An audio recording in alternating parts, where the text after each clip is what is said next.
Good morning mga kalingap. Pang 4 days. Ito yung biyahe namin pa Macau mga kalingap. You go to the terminal. You will take 9:30 ferry to Macau. It takes 1 hour from Hong Kong to Macau and another 1 hour to return back to Hong Kong.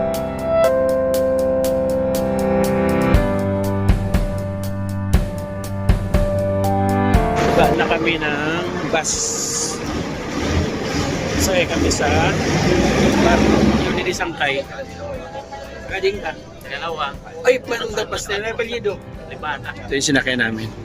Kotay Water Cheat. My name is Kenny. You may just call me Ken. I'm the tour guide. So now we can start the tour and start going to different attractions in Macau today.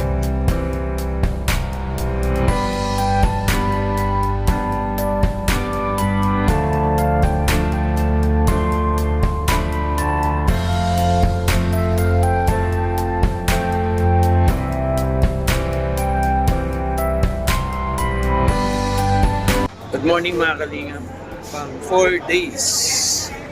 Ito yung biyahe namin pa Macau mga kalingap. Iba yung kasama po namin ngayon. Bawat araw, bawat travel namin, iba yung mga kasama. So Macau kami ngayon. Iba rin yung sundo. Yung dalawang araw bus, hapon, ano siya, parang van. So kayo hindi ko alam paano masasakay namin papuntang Macau. Shuttle. Yellow bus. The yellow bus. Okay, okay. 5550. 5550, the yellow bus. Yeah, 555. Ayun yan, 5550. Ito na. Uy, may mga kasama na pala sa loob. Ito yung building namin. Hindi kami nag-stay. Ito tayo dito. Ah, may aircon nga. Good morning. Good morning.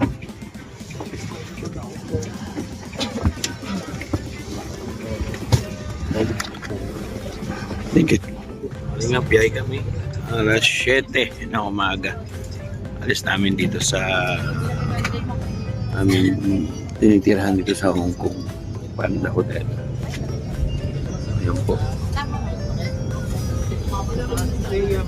Why?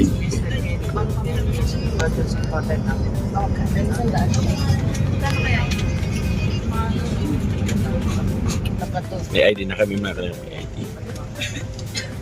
Diyan ako mag-immigration kasi may Subscriber lang yun. Hindi, para alam niya kung sino yung pupunta ng Macau. Kaya takot ako ni auntie. Bibigay siya ng sticker. Hindi siya marunong mag-ano English.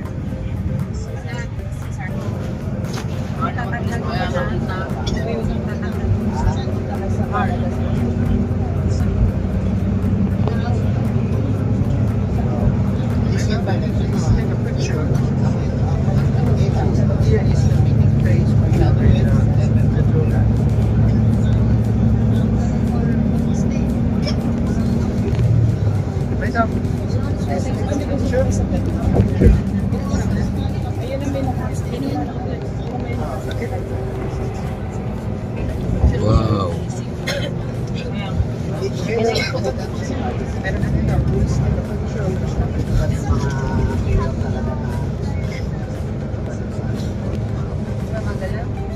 Andun yung Mandarin Terminal. Nakita ko doon. Mandarin Terminal.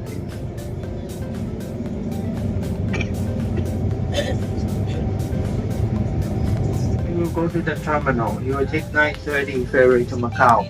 It takes 1 hour from Hong Kong to Macau and another 1 hour to return back to Hong Kong.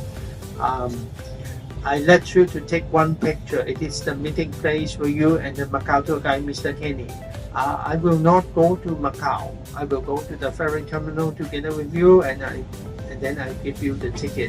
You take the ferry on your own, and then you meet Mr. Kenny in Macau. He is a professional tour guide.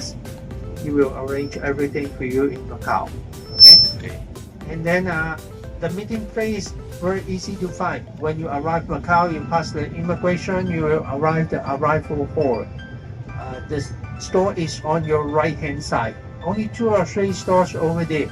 Very easy to find. Don't go outside to the taxi stand or bus stop. Just wait in front of that store. And normally, Mr. Kenny should be there before you arrive. Okay? Okay. So don't worry about that. Thank you. Today you have a city tour. You go to Macau Tower, a church, a Mangkok Temple, and also the Venetian Hotel, the biggest shopping mall and casino in Macau. If you like, there in the terminal waiting for you around 6:50, and then going back to the hotel. Okay. Okay. And you have a buffet lunch in Macau. It is already. If you want to buy some or you want to try, just go there or ask Mr. Kenny. He's a really nice guy.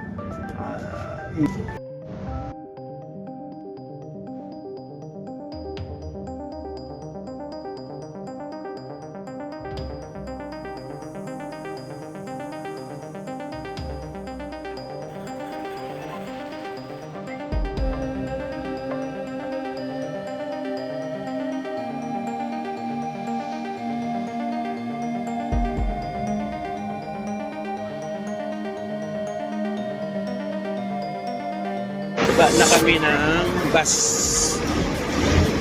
Sakay kami sa barko. Ibang amoy. Ibang amoy dito. I will be waiting for you exactly here. Okay. You're coming out from the bridge, then you will see. Okay, 6:50. Okay, around 6:50. Now we go to another side. Take the ferry. When you come back, you coming from the west way. Then we go to the. Now we go to the east. So, ticket na kami sa ferry. Here's 10.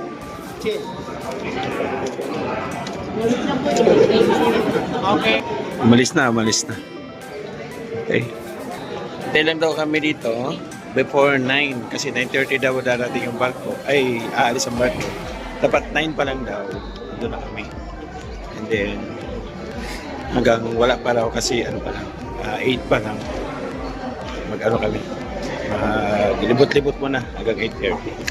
Sabi, boarding na po kami. Waiting na sa ferry po papunta ng Macau. 1 hour daw yung biyahe sa ferry. Nakalusot na kami sa immigration. Maganda pala yung immigration kasi i-scan lang yung i-scan lang yung passport. Pinabahan ako, kala ko may interview na naman. I-scan lang pala. Okay, interview na naman. Wala na interview doon, nakalusot na tayo dito. So hintay na kami, 9:30 po yung ferry. So 9:03 pa lang, meron pa kaming 27 minutes pa. Kami Starbucks ni Gandhi sa kape. Sarap ng Starbucks, pero mas masarap din yung basic. Basic. Kapalit tayo nandito yung baba na kami. Yung barkong sasakyan namin. Laki din. Para siyang paskat. Para siyang paskat po ng biyaheng Pasipo. Sinakyan namin paskat po pabag ng Cebu.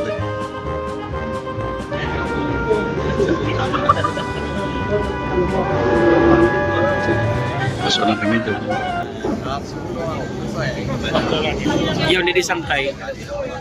Gading ka. Dalawa. Ay, parang dapas na napalido. Libata. Libata. Adarayan. Adarayan. Matagalaw ka ngayon. Nakita din sa pamakaw. Ganano daw lang. Paragbukat din. Mga paragbukat. Di ba nadulo? Kababayan ngayon. Galawang. Napin naman yung upuan namin. 42.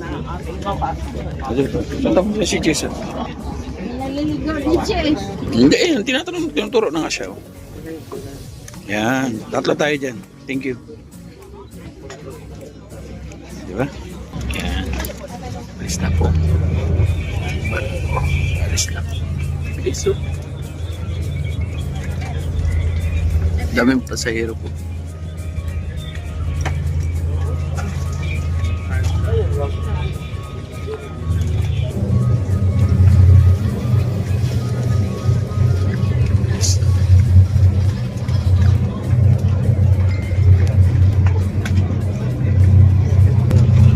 Mag-outro po tayo mga kalingap pagka ano po namin sa unang pasyalan po. Tungtong po doon sa unang pagdadalan sa amin ang tour guide. Ha? Para makita po rin nyo yung Macau. May idea po kayo po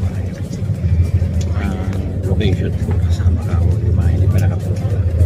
Siya na kayo sa vlog ko kasi ako first time. So ganun talaga pagka first time. Namamangha sa mga nakikita sa bawat bagay.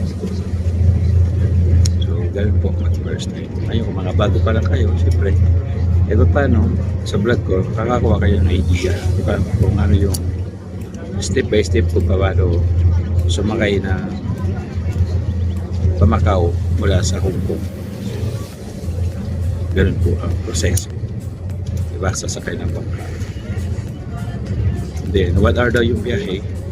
Bago makating sa Macau. Pagdating sa Macau, nandun na raw naghihila yung tour guide namin para sa mga pupuntahan, mga tourist spot sa Macau. Tapos, kaming hapon, yung tourist guide yung magsasabi kung anong oras yung meeting place kung saan banda para pabalik naman sa ganun. Doon tayo mag-outro mamaya pagka tungtong na tayo doon sa unang pupuntahan tourist spot po ang Macau. Sunod na vlog natin, pakita natin yung mga napuntahan doon. So, stay put lang kayo dyan. Excited na rin ako kung ano yung sitwasyon doon sa Macau. Dito na mga kaling sa isang oras din mahigit 1 hour and 15 minutes.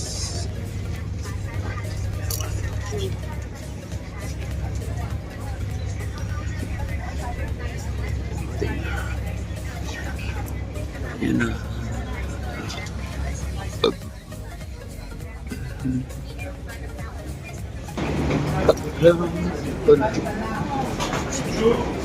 Paano kami? Ito yung sinakay namin. Cotai Water Jeep. Okay, papunta rin. Malamig nga, malamig. Pero sabi naman ng tour guide doon kayo sa bus.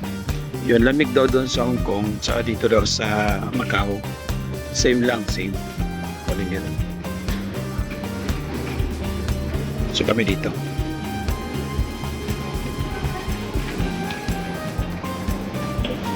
Sa loob. Kami. Welcome to Macau, duty free.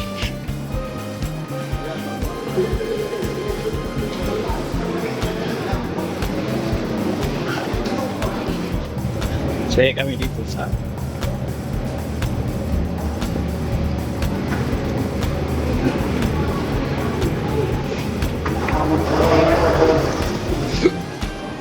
to airport.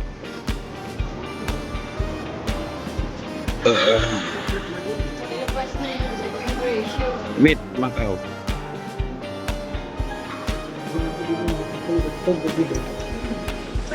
CR.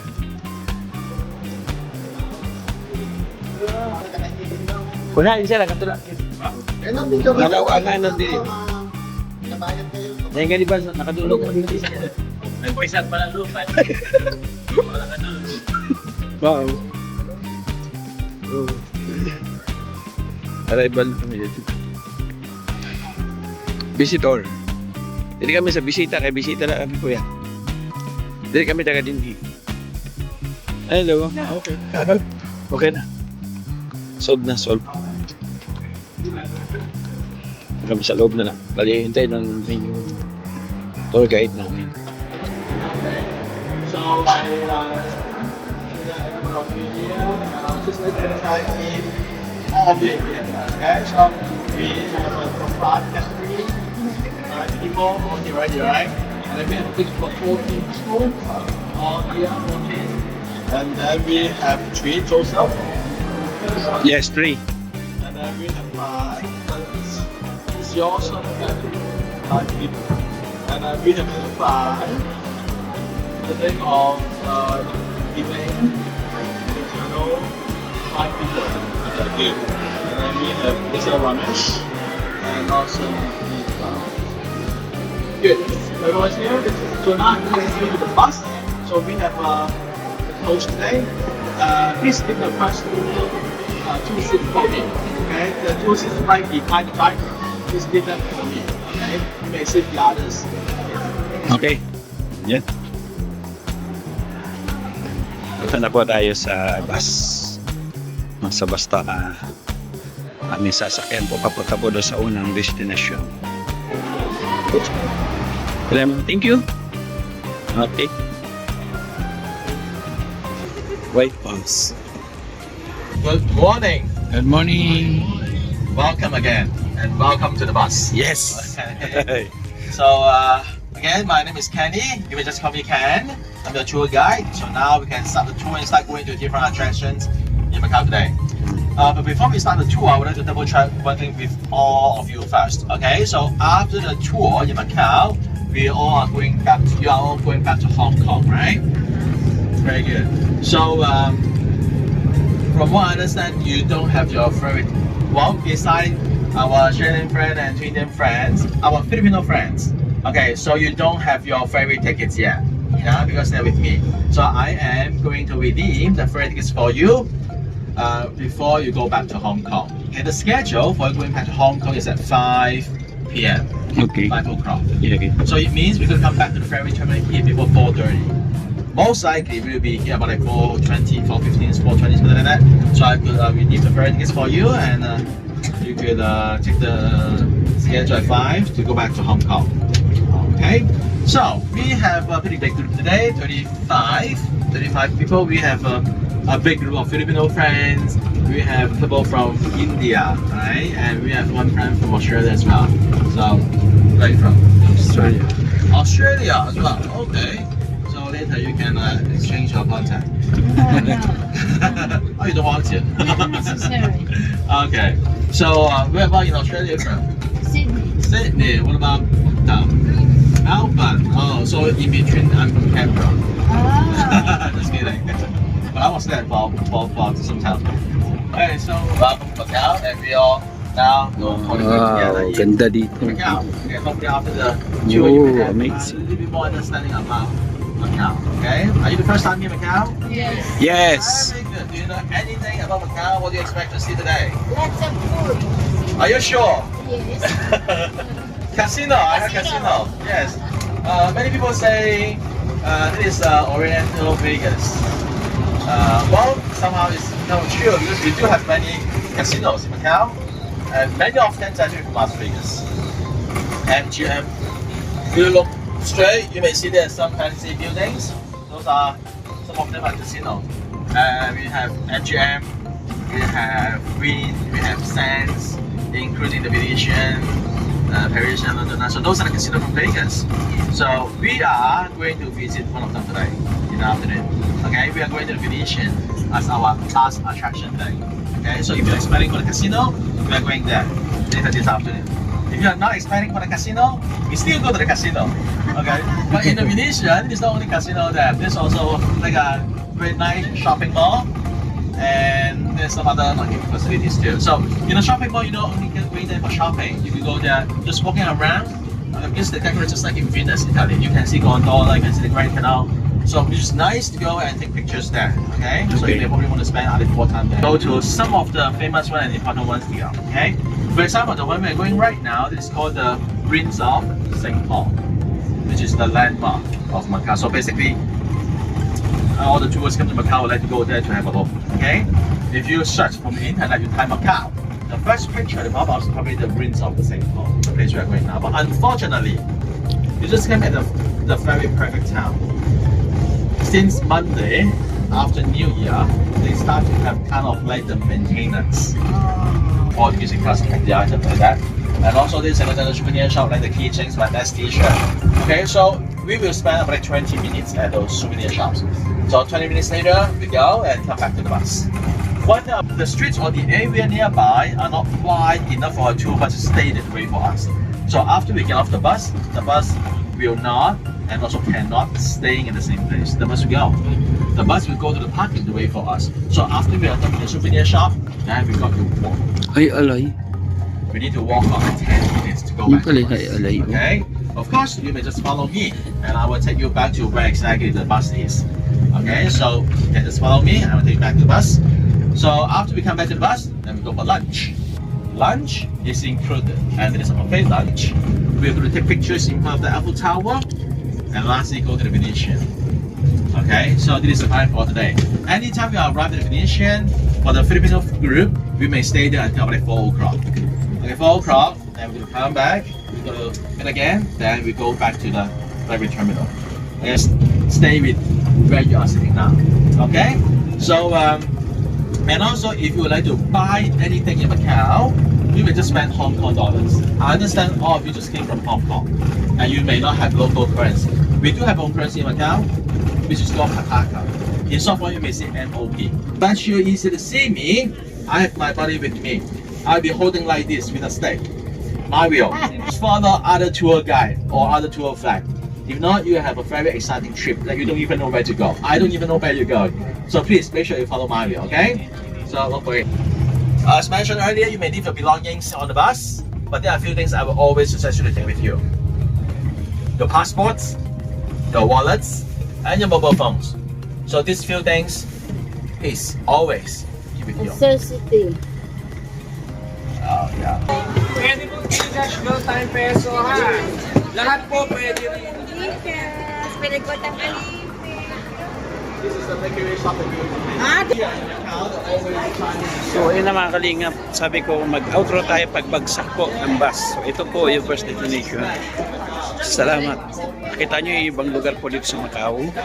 At yung mga dinaanan po natin, kung saan nakarelate kayo, yung mga nakarelate dito, saan nakarelate kayo. So ako na bago pa lang ng mga ako. Grabe. So thank you so much. Hindi ko in-expect na makakarating po ako dito. No? Thank you, Auntie. Thank you po kay Kuya Bal, Kalinga Prabati, Edna Vlogs. Thank you so much. Sa pinsan ko, salamat.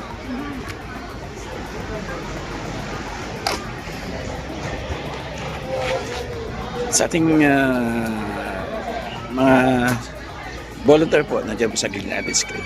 Thank you so much, Kuya Bal. Kung hindi tayo nag-team Kalingap, so hindi siguro kung makakarating. So, salamat po, God bless. Abang po kayo sa mga vlog ko po dito sa mga Kalingap. At ipapakita ko po sa abot kaya ang paraan aking makakaya yung mga lugar po na aking pupuntahan. No? Nayak lang ako kasi hindi ko po in-expect na makakatapak po ako dito sa lugar po dito. Abay mo na pasamantala, God bless po. Mag-ingat.